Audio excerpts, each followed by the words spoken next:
Ka-vibes, viral ngayon ang isang video ng isang segment ng programang Showtime sa partikular sa Laro-Laro Pick. Yung isang contestant doon na nagngalang si Nanay Baby mula sa Nabotas. Bakit? Alam mo ba kung bakit ito nag-viral? Dahil, DJ Alex, si Nanay Baby ay may isang anak. Oo, noon na isang babae na napag-alaman na habang ito ay may sakit at hindi siya gumagaling-galing sa kanyang karamdaman, naniwala sila sa isang tradisyon na kapag ibinenta mo sa halagang piso ang isang ang anak mo o ang isang individual, gagaling ito. Ay, parang miracle. Oo. O tapos? Dahil nga sa kagustuhan nilang tuluyan ng gumaling ito sa kanyang karamdaman, nagawa nilang maniwala sa tradisyon na ito na ibenta nga yung kanyang anak. May ganun ba na tradisyon? Sabi. Sila. Sa bagay, Sabi. minsan kapag desperado ka na at gusto mo talagang mangyari ang isang bagay na pinakahihiling mo, lahat gagawin mo na eh. Yan. At isa pang mga ginawa nila noon na habang maliit pa yung kanyang anak, pinaligo daw nila ito sa dagat para tuluyang gumaling. Gumaling So, ano naman. nangyari? Gumaling naman. Ano ba sakit? Noon, hindi nila alam. Okay. Hindi nila mawari. Kasi, base nga sa kwento, siguro parang hindi kasi nila napacheck up. Dahil Kaya hindi nga nila alam. kapos. Oo, kapos sa pera, sa budget.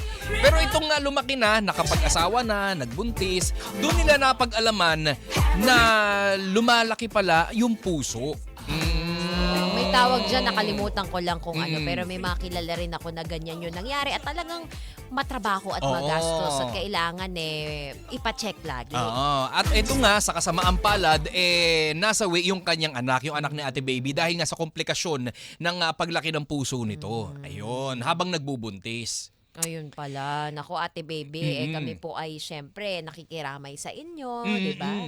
At nakikiisa, syempre, yung bumbayan. Kaya nga, nag-viral ito, di ba? Dahil naantig din naman talaga sa kwento. Kaya yung mga ganyan, reminder yan sa atin talaga to always express yung ating pagmamahal. Ayan. At saka lalo sa panahon ngayon, kung tayo po ay may nararamdaman, yung mga mahal natin sa buhay, hindi na po dahilan syempre na wala tayong budget, wala tayong pera. Ang ating pong pamahalaan, yung mga pampublikong ospital ay tumatanggap na po ng mga pasyente, di ba? Libre na po yan. Kaya hindi na po dahilan na wala po tayong, tayo po ay mahirap, di ba? Dahilan pa rin. Pero ang punto, kasi limitado nga yung, syempre, yung mga pasilidad. Pero tama ka dun sa nabanggit mo na madami na ngayon. Kanina nga lang may narinig ako, di ba, yung sa zero billing, ina-advertise nila. At hindi lang ito para sa mga low income.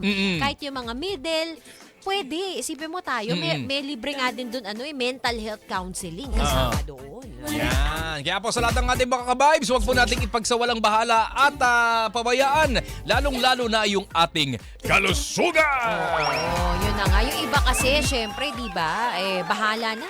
Bukas na lang tayo singilin ng kinabukasan. Pag tayo naman ang siningil ng ating kalusugan, yan ang malaking pagsisisi na ating mararanasan. Yan naman po sa aming pababalik. Huwag ka mag-alala dahil hindi ka magsisisi. Tuloy-tuloy pa rin ang kwentuhan at dugdugan. Hanggang alas 12 na tanghali kasamang malupit na duo, DJ Alex! And DJ Kiko Calito. Dito lang sa 92.3 FMR Favorite Music Radio. Ka-vibes! Ang lupet!